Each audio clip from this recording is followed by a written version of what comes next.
ایک اس اعتبار سے مسلمانوں تم میں بھی وہ ساری گمراہیاں پیدا ہوں گی جو سابقہ امت میں پیدا ہوئی. لَتَتَّبِعُنَّ سُنَنَ مَنْ كَانَ قَبْلَكُمْ، تم لازماً پیروی کرو گے ان کے طور طریقوں کی کہ جو تم سے پہلے تھے، حتیٰ کہ اگر وہ گوہ کے بل میں گھسے تھے تم بھی گھسو گے. اور اگر ان میں سے کوئی شقی ایسا اٹھا تھا کہ اس نے اپنی ماں سے زنا کیا تو تم میں بھی کوئی بدبخت ضرور ایسا اٹھے گا جو اپنی والدہ سے زنا کرے گا. تو یہ تو ہے گمراہیوں کا معاملہ، امت کے اندر پیدا ہونے والی اعتقادی اور عملی گمراہیاں. چنانچہ اس کے ضمن میں جو 10 رکوعوں پر مشتمل فرد جرم عائد کی گئی ہے بنی اسرائیل پر سورہ بقرہ میں، 5ویں رکوع سے شروع ہوتی ہے بات اور 15ویں رکوع کے آغاز تک چلتی ہے. اس میں در حقیقت ہم اپنی موجودہ کیفیت کا اس آئینے میں مشاہدہ کر سکتے ہیں. وہ ساری اعتقادی اور عملی گمراہیاں ہمارے اندر پیدا ہوئی. ہم تو بخشے بخشائے ہیں، سیغفر لنا، ہم تو اللہ کے محبوب اور چہیتے ہیں، ہمیں تو آگ جہنم کی چھوئے ہی کی نہیں، چھوئے گی تو گنتی کے چند دن. پھر دین کے اندر تفریق، کچھ احکام ماننے کچھ نہ ماننے، جس کا میں حوالہ اس سے پہلے دے چکا ہوں. افتؤمنون ببعض الکتاب وتکفرون ببعض، کہ دین کے ظاہر کے اوپر ہی اپنی ساری توجہ جو ہے مرکوز کر دینا، باطنی اس کی حقیقت اور باطنی روح سے صرف نظر کر لینا، ظاہری چیزوں میں بال کی کھال اتارنا اور چھوٹی چھوٹی چیزوں پر کفر کے فتوے لگا دینا. جیسے کہ حضرت مسیح نے کہا تھا کہ تم مچھر چھانتے رہ جاتے اور سموچے اونٹ نگل جاتے. رفع یدین پر تو ہو رہا ہے من دیگرم تو دیگری، تم اور ہو میں اور ہوں، اور سودی کاروبار میں بھی کر رہا ہوں وہ بھی کر رہا ہے، کوئی پرواہ نہیں.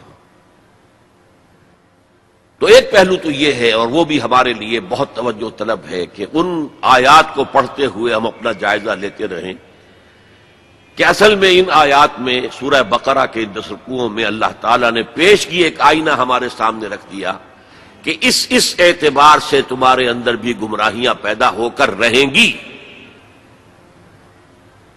تاکہ جن کو بھی اللہ توفیق دے وہ اس آئینے میں اپنی تصویر دیکھ کر اپنی اصلاح کی طرف متوجہ ہو جائیں. دوسرا، اس حدیث میں حضور نے فرمایا کہ جو حالات ان پر وارد ہوئے تھے، ایک ہے ان کی اپنی اعتقادی اور عملی گمراہیاں، ایک ہے جو حالات ان پر واقع ہوئے تھے، وہی حالات امت محمد صلی اللہ علیہ وسلم پر بھی واقع ہوں گے. اور اس ضمن میں جو آپ نے تشبیہ دی ہے اس سے زیادہ فصاحت و بلاغت پر مبنی تمثیل یا تشبیہ ممکن نہیں. جیسے ایک جوتی کے 2 جوتے، ایک جوڑے کے 2 جوتے، اگر آپ ان کو زمین پر رکھا ہوا دیکھیں گے تو فرق نظر آئے گا، ایک کا پنجہ یوں ہے ایک کا پنجہ یوں ہے، فرق ہے. ان کے تلوے ملا دیجئے تو بال برابر، فرق نہیں. تو ویسے تو ظاہر بات ہے ان دونوں امتوں کی تاریخ میں 2000 سال کا فصل ہے، نصف صدی کا قصہ ہے، 2-4 برس کی بات نہیں. تو ایگزیکٹلی تو وہ حالات نہیں ہو سکتے، لیکن یہ کہ اگر آپ تھرو دی لائنز ریڈ کر سکتے ہو، بین السطور، تو واقعہ یہ کہ بالکل کاربن کاپی ہے، جو کچھ ان پر بیتا وہی ہم پر بیتا. اور جیسا کہ میں نے عرض کیا اسی حدیث کی روح سے، اور پھر یہ آیات جو آج تلاوت بھی کی گئی، جن کی قرات کی گئی، جن کا ترجمہ آپ کو جناب منظور شیخ صاحب نے بھی سنا دیا، میں بھی کچھ ترجمہ کروں گا. ان آیات پر جب میں نے غور کیا، اس حدیث کی روح سے ان چند آیات میں جو خزانہ تھا، صندوق تھا اس کا، اسے کھولا تو جو بات سامنے آئی ہے وہ آج آپ کے سامنے رکھ رہا ہوں. دوسری بات جو میں چاہتا ہوں کہ واضح ہو جائے وہ یہ ہے کہ میرا موضوع ہے امت کا ماضی، حال اور مستقبل. اسلام کا ماضی، حال اور مستقبل یہ دوسرا موضوع ہے. ان دونوں کو ایک شے نہ سمجھیے. اسلام کا عروج حضور کے اور خلافت راشدہ کے دور میں ہوا، اور خلافت راشدہ کے اختتام کے ساتھ اس کا زوال شروع ہو گیا.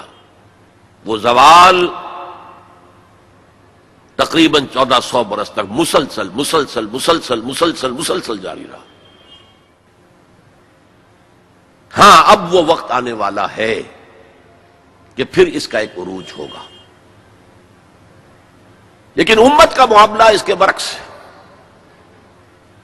امت ایک مرتبہ اٹھی پھر گری، پھر اٹھی پھر گری. اور بنی اسرائیل کے لیے انہی 4 ادوار کا تذکرہ ہے جو ان آیات میں ہے. ہم نے یہ فیصلہ سنا دیا تھا پیشگی بنی اسرائیل کو، وَقَضَيْنَا إِلَىٰ بَنِي إِسْرَائِيلَ فِي الْكِتَابِ، اپنی کتاب میں تورات میں، لَتُفْسِدُنَّ فِي الْأَرْضِ مَرَّتَيْنِ، تم 2 مرتبہ زمین میں بڑا فساد بچاؤ گے، وَلَتَعْلُنَّ عُلُوًّا كَبِيرًا، اور سرکشی کرو گے، بہت اونچی سرکشی، بہت بڑی سرکشی. اب یہاں پر حذف سمجھیے، محذوف سمجھیے، انڈرسٹوڈ سمجھیے کہ جب یہ وقت آئیں گے تو تم پر ہمارے عذاب کے شدید کوڑے پڑیں گے. اس لیے کہ آگے جو لفظ وعدہ آ رہا ہے، فَإِذَا جَاءَ وَعْدُ أُولَاهُمَا، تو وعدہ تو عذاب کا تھا اصل میں، یہ تو خبر تھی صرف، یہ وعدہ نہیں تھا کہ تم 2 مرتبہ اپنی تاریخ کے دوران بہت شدید سرکشی کرو گے، اللہ کے خلاف، اللہ کے دین کے خلاف، اللہ کی شریعت کے خلاف بہت فساد بچاؤ گے. اور یہاں جیسا کہ میں نے عرض کیا، اب امپلائڈ سمجھیے، اور اس پر ہمارے عذاب کے شدید کوڑے تم پر برسیں گے. فَإِذَا جَاءَ وَعْدُ أُولَاهُمَا، تو جب ان 2 وعدوں میں سے پہلے وعدے کا وقت آیا، یعنی عذاب کا وعدہ جو ہم نے تم سے کیا تھا، جو وعید دی تھی تمہیں، بَعَثْنَا عَلَيْكُمْ عِبَادًا لَنَا أُولِي بَأْسٍ شَدِيدٍ، ہم چڑھا لائے تم پر اپنے وہ بندے جو بہت جنگجو تھے، بہت وحشی تھے، بہت فوجی قوت کے حامل تھے. فَجَاسُوا خِلَالَ الدِّيَارِ، وہ تمہاری آبادیوں میں گھس گئے اور پھیل گئے. وَكَانَ وَعْدًا مَفْعُولًا، اور وہ وعدہ جو ہے پورا ہو کر رہا. اس سے واضح ہو گیا وعدہ عذاب کا تھا. ظاہر بات ہے کہ اس پہلے زوال سے یا پہلے سرکشی سے، اس سے قبل یقیناً کوئی دور اچھا تھا جس کے بعد یہ زوال آیا ہے. وہ دور ہے جو ان کی خلافت راشدہ سے تعبیر کیا جا سکتا ہے. حضرت طالوت، حضرت داؤد، حضرت سلیمان علیہم السلام کا دور تقریباً 100 برس. یہ بعد میں تفصیل سے ذرا میں عرض کروں گا، اس لیے کہ ہمیں سابقہ امت مسلمہ کی تاریخ جو ہے اس کا بھی خاکہ ذہن میں رکھنا چاہیے.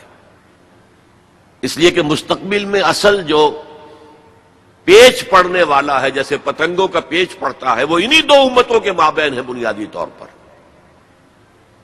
اور اس کے پس منظر کو سمجھنے کے لیے دونوں کی تاریخ کا ایک خاکہ ذہن میں ہونا چاہیے.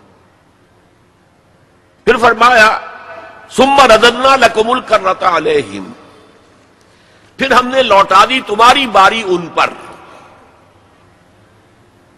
وَأَمْدَدْنَاكُمْ بِأَمْوَالٍ وَبَنِينَ، اور ہم نے تمہاری مدد کی مالوں کے ساتھ، اموال کے ساتھ اور بیٹوں کے ساتھ. وَجَعَلْنَاكُمْ أَكْثَرَ نَفِيرًا، اور تمہاری تعداد تو وہ پہلے دور عروج کے مقابلے میں بھی زیادہ ہو گئی. ان احسنتم، اگر تم نے کوئی بھلائی کمائی، احسنتم لانفسکم، تو تم نے اپنے لیے کمائی. وَإِنْ أَسَأْتُمْ، اگر تم نے برائی کمائی، فَلَهَا، وہ بھی تمہارے اپنے نفس کے لیے ہے، اپنی جانوں کے لیے ہے. فَإِذَا جَاءَ وَعْدُ الْآخِرَةِ، پھر جب آیا دوسرے وعدے کا وقت، لِيَسُوءُ وُجُوهَكُمْ، پھر دیکھیے وہ الفاظ یہاں محذوف مانیے.